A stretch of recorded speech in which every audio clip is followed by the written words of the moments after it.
time for me to bring on board our session moderator, Monica Khurana, country head and BOD member, MMA India.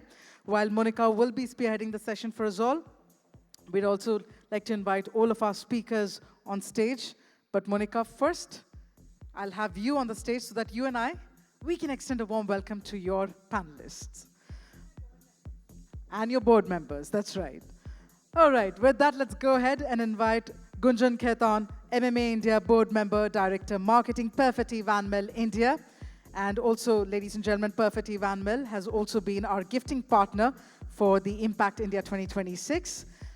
With that, let me also please invite Sunita Bangad, MMA India Board Member, Group Head, Consumer Insights and Brand Development, Aditya Birla Group. I'd like to further invite Sundar Balasubramanian, MMA India Board Member, Chief Marketing Officer, Myntra. And may I also please invite Thomas, who's the Finance Director, India, Perfetti Van Mill. Can we have a wealthy round of applause, everyone? All the ones seated behind, please, let's have you move forward. Don't worry, you won't come in the video, but move forward. Let's have you all move forward. Let's make this really interactive. Some of you, I can see you move there. Let's have all the ones seated behind. Let's have you move forward. I'm going to quickly hand it over to Monica. Over to you. Thank you. Okay, so I'm basically doing this session more for the industry and for the entire member community. While the lucky ones are here, but everyone's going to get a slice of what we're going to talk about. And what's very interesting is this year Impact has had many firsts. For example, this is the first time we're talking about incumbents and insurgents exchanging learnings in a big way, and we've really made it happen. This is the first time where we've had VCs come and share a point of view, because that's very important. That's where we get the perspective from. And this is the first time we have a CFO in the room in a marketing session, and let's hear it for Thomas, guys. Let's give him a big round of applause.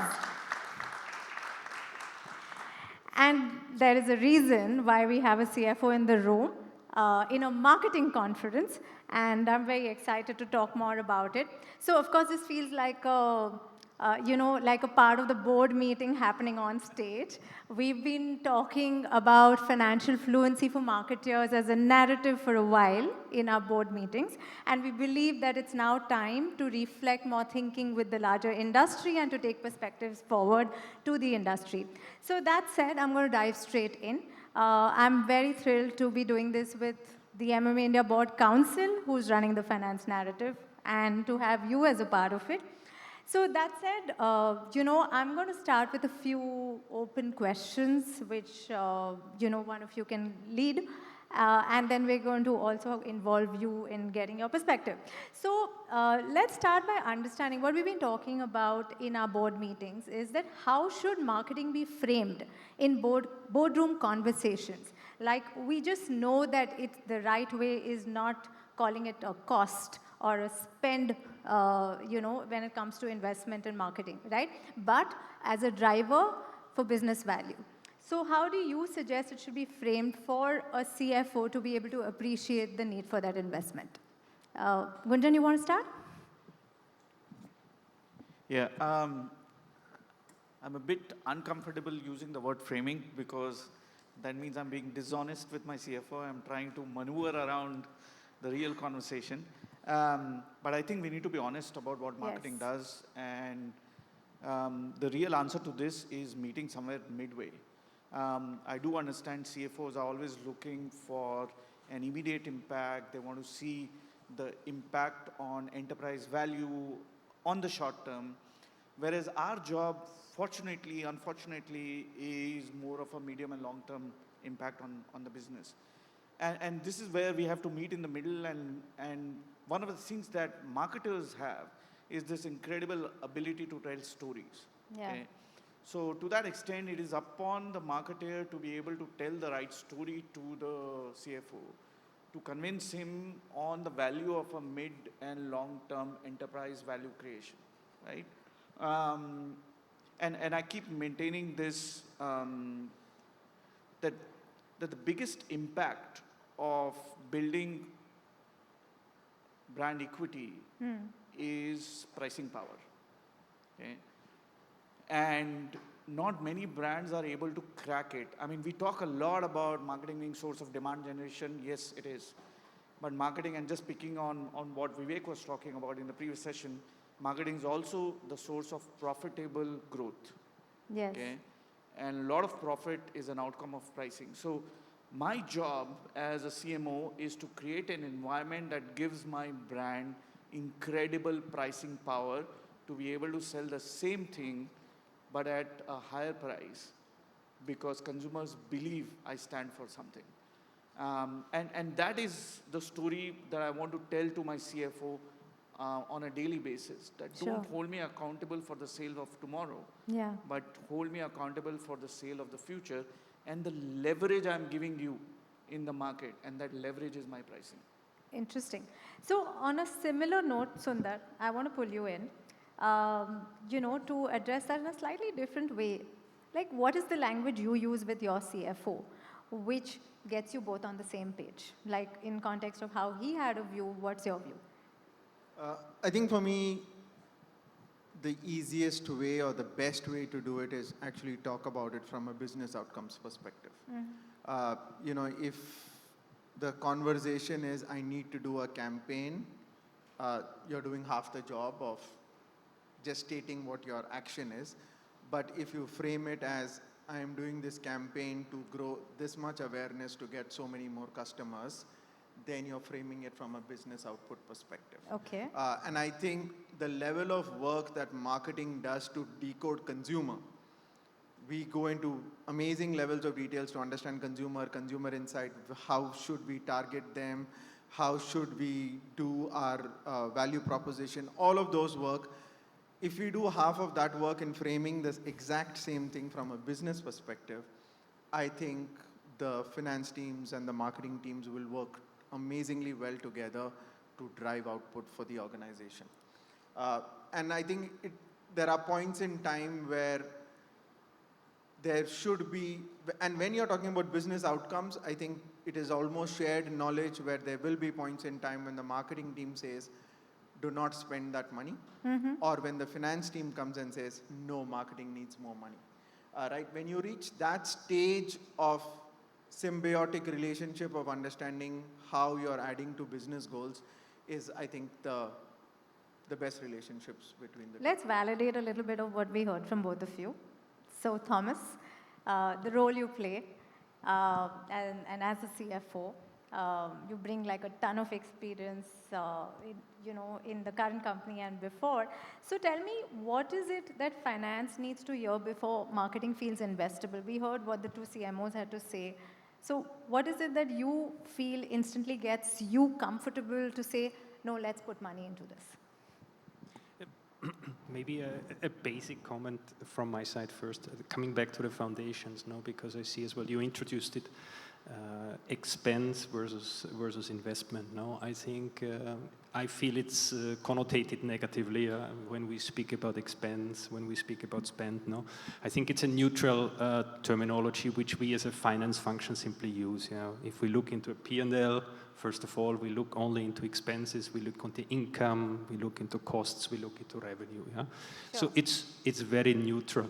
Then, of course, when does marketing, I think, become investable? I think Sundar already mentioned, if more effort is put into establishing the relationship between the campaigns you do and the revenue that in the end is visible in the P&L, and as difficult as it is, and I acknowledge it, it's a challenge to establish this link. But I think that would help us a lot, because the acquisition cost of this revenue, we are pretty well able, I think, to establish. So therefore, what would you say is the right start point?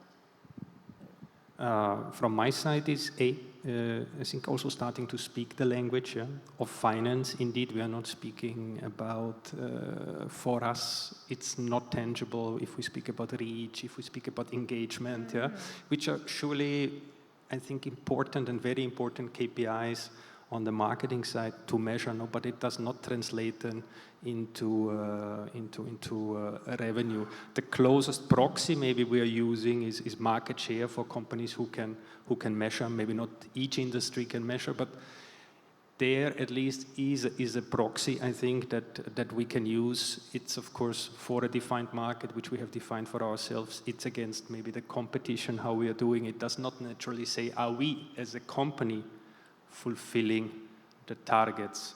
And if we think it a step further in the boardroom, we are discussing, of course, as well, I think, achieving financial targets of the company, which are defined by shareholders, by owners, by other corporate levels, and market share, reach, engagement. Typically, you don't find there. No, it's a revenue-related KPI, it's a profit-related KPI, it is a cash-related KPI, however you call it in your company. Yeah? So, and I think this is where we need to go. That's sharp and that's clear. I'm going to ask you a slightly more layered question. Given that at a group level, you've witnessed so many brand launches, you've been a part of so many, brands that have been built grounds up. So how have you or the witnessed or tried to defend brand building as a financially, right? Like, how do you defend it as a finance must-have from the way it's been so far? So I just want to say that brands are not something which is just an emotional thing. It's a financial asset, right, in an organization. And while all other functions are, if he's talking about P&Ls and it has either a cost or it has revenue, most of the functions are all about efficiency. How can you bring the cost down? How can you improve your profitability? But I think as marketeers, we play a role where we are joining the dots between what's happening outside and what's happening inside. There's nobody else who understands it. And, if you're talking about Vivek's presentation, he said it's about creating memory structures, and the last thing was about enterprise value. So to come back to your question, I've launched a lot of brands. The whole idea is always to say, what is that multiple that building brand will give to the business, which is way more important for a CFO to kind of say, okay, I get it. And, that's why. So it's pricing power that leads to profitability for that year. But if you really want to say, what over the period of the next 5-10 years the brand can build as a multiple for the business, because that's what market cap is all about. So it's really that you're saying. I'm doing an SIP, if I was to use it in a different language, is putting in that annual marketing spend, which is my SIP, to get whatever else, that large bumper bonus that will be at the end of a finite period. Let me just all of us have marketing business models, yeah? Sorry? Sure. No, let me do a double click of what you just said. In board meetings also we talk a lot about brand building, right? And it is an investment, it's not a spend, right? So do you think the language of, like what we heard Gunjan say, for example, pricing power, or to add one more layer to it is commoditization, right? Do you think those are valuable reasons why, it does become investable?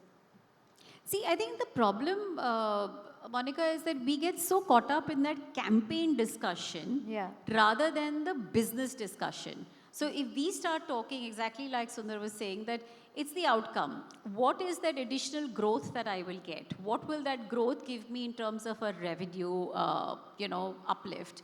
How will that revenue uplift impact my profitability? I think if those are the kind of conversations we have, then everybody gets it that campaign is a third of the job that we do. Fair. It's not the only job that you do. Fair. But what are the new growth opportunities? How are you going to sort of leverage your brand to be able to get the premium in the market, get the profitability, and build enterprise value? I think that's the word that CEOs, chairmen, CFOs understand very well.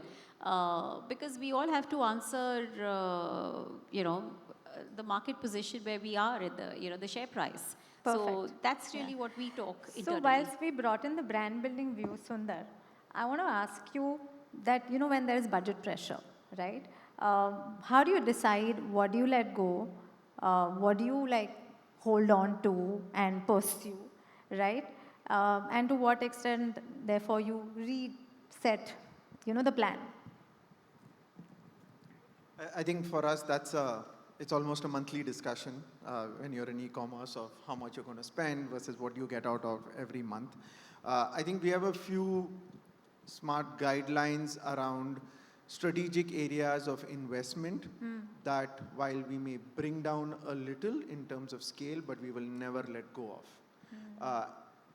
And I couldn't explain it earlier, but I think now we did a board session where we had a CFO come and explain it. Yeah. The way he explained it made me realize this, which is he said, when there are actions which are predictable, scalable, and compoundable, the finance or the org will always buy into that.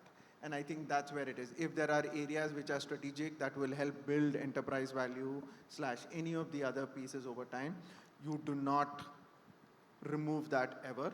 You can temper, levels of it, but you don't remove it. Where you make choices are the more tactical elements, and all of us have enough tactical elements on a monthly basis that we play around with. Because those tactical elements can be, even if So you marketing have a recent reduces example it. which Sorry? you can share? Do you have a recent example which you can share? One example would be, for example, how do you, the play between discounting level versus marketing reach every month versus spending across 6 brands every month. We'll all have portfolios of it, right?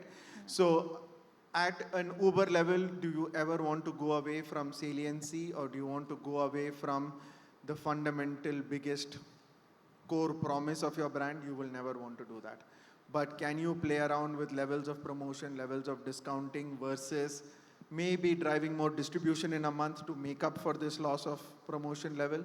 You can play around with. So those are choices that you can make. But, and that's where I think this clarity of what part of this is for this month, this quarter, versus what part of this is for the strategic future, just helps drive that clarity. That makes sense. Okay, now I'm going to bring in a very interesting perspective because I have the pleasure of having a CMO and a CFO from the same organization, which is Perfetti. Okay, now the point is that, there is a lot of conversation about how do CMOs and CFOs collaborate better, right? And therefore, it allows them as a team to bring out the best for the business. And it does not become like an annual budget meeting or a budget alignment done once a year. It becomes a water cooler conversation more often. It becomes a relationship building journey to better connect and understand what's investable, right? So give us some views on how do you think that partnership has worked or can work from what you both have as an experience. Thomas, let's start with you. Yeah, sure. I think indeed what is happening, and it's not the specific maybe. Finance sometimes, especially during budgeting processes, other processes comes to the table in the end, yeah, because this is how the processes are designed. And that, at that point in time, it's sometimes difficult to start the wheel over again, to have big discussions. We are under time pressure to deliver a budget, for example, and then to do all the job there is practically impossible. Yes. So I think indeed we need to start working earlier together. We need maybe to get a chair on the table as well with marketing, not to, let's say, I think it's more to build the business understanding, to build the buy-in. If a commercial finance function becomes part of it, the understanding is growing. Yeah. We are building the understanding because, yes, we do not have the understanding. I talked about reach and engagement. Do I need to know it? Not necessarily, but I need to understand it to some extent, not to be able to speak the language of my business partner. And here I think it's a continuous dialogue that is happening, and I think it's also happening then on a level below, because we speak here about the CMO and the CFO, and of course I have trust in the marketing team, but I have also trust in my own team. So if my own team is convinced, yeah, and assertive due to participating as an independent business partner in the conversations that marketing is having, is understanding the challenges and can translate it then as well into financial language or support the marketing team, yeah, to find the language to speak then to me, or also a CEO in the end, no, who is also speaking to some extent financial language. Gunjan, your views? Yeah, so My answer to this would be a pint of beer. In case of Thomas, it's Austrian beer. But jokes apart, I think he's broadly right. I think it is important that finance has a seat on the table in ways and means in the marketing discussion. But it's also an onus on finance to also understand the marketing conversations. Okay, the biggest fear in the industry that stops a lot of this collaboration is the fear of scrutiny. Okay, coming in too early. And a lot of marketing conversation and marketing KPIs, as I was saying previously, is less short-term and more medium to long-term, right? So for leaders like me and Thomas to have confidence in each other and passing that confidence down the stream so that teams can have more collaborative discussion is very, very important. Now, one of the things, a great example that I can think of is beginning of the year, we had a great review where brand teams and media teams presented to everyone. Thomas was there, and his key members of his team were there. And I remember a person from his team walking up to me and said, I didn't know that media does so much, and now I know where that money is going. And I appreciate my media team now, right? So that for me is a great unlock, right? So these are cases where we also have to take the onus of educating the finance team, and the finance team also needs to appreciate, yes, there's a lot of hard work that's going behind this, and eventually it's going to lead up to some financial outcomes. I think that's such a wonderful point you just made, because when we were in the board meeting, we heard Raghav, who's the CFO of Adobe, say, like, start early, build a relationship, don't just show up for a budget approval. And what you said is, like, yet another very practical point that, educate each other, right? It's not about only we understanding what the CFO needs, we also explaining the CFO what we need more. So that's great. So now I'm going to go into a couple of very quick short answers before we wrap up. So, Sunita, let me go with you. So what is that one thing you think finance wished marketing understood better? The fact that they're not there to just slash budgets, they're also having an objective to build the company and the organization and looking at it from that interest. So I think if we don't look at them on the other side of the table, but look at it through just another lens on the same side of the table, that I think would be a great start from our side. We kind of look at them as policemen. Absolutely. Do you want to score us? Are we doing okay? I think, from finance side, it's really, I think the collaboration aspect is really a key. It's not the tangible one. As a finance one, of course, you always wish tangible things, but as a collaboration, I think really can change the picture, has an explosive upside, I think, for us. And I think, Fair. Okay, Sundar, tell me, what is the one thing marketing wishes finance valued more?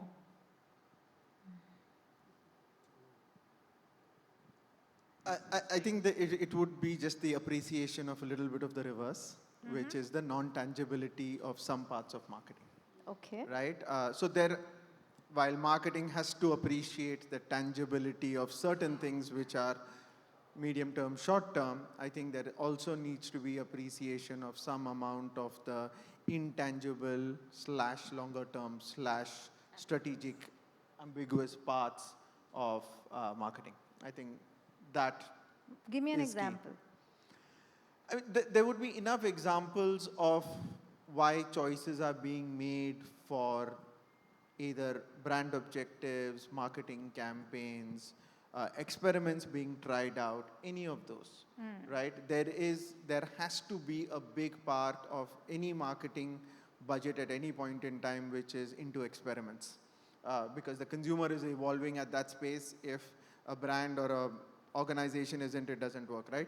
They will not have tangible outcomes at any point in time. The point of experiments is 1 out of 10 will work. There needs to be appreciation on both sides that you're doing it for that, and it shouldn't change. That's one example, as much as, of course, the reverse also needs to happen. Fair enough. Okay, Thomas, tell me, what is that one financial muscle every marketer must build?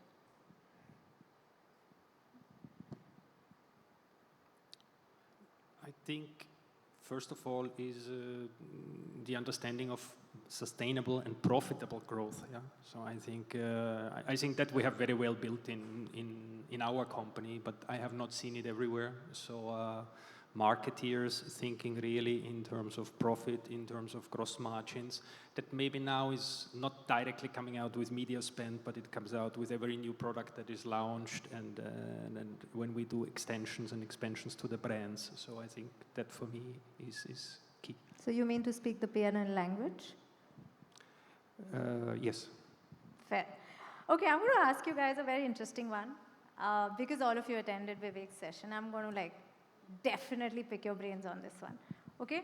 Do you think that marketers should now be thinking of building a budget to get recommended as a brand?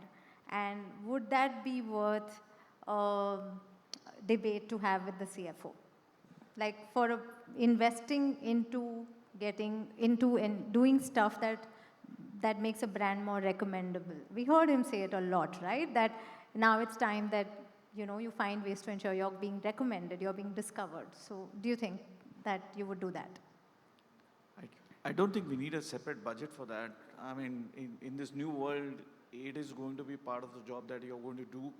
I think, I don't think CMOs need permission from CFO for this. As long as we are doing our job, delivering the growth that is needed, to his point, profitable, sustainable growth, it's fine. The way we do it is our choice. Whether it's SEO, whether it's AEO, whether it's GEO, I mean, we can go on and on. I don't think it needs a special budget. It's just that marketers need to be smart about the choices they make and need to continuously upskill themselves. Okay. Any thoughts from the both of you? Anything you'd like to add?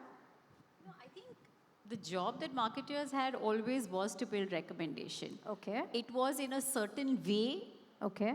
pre-AI.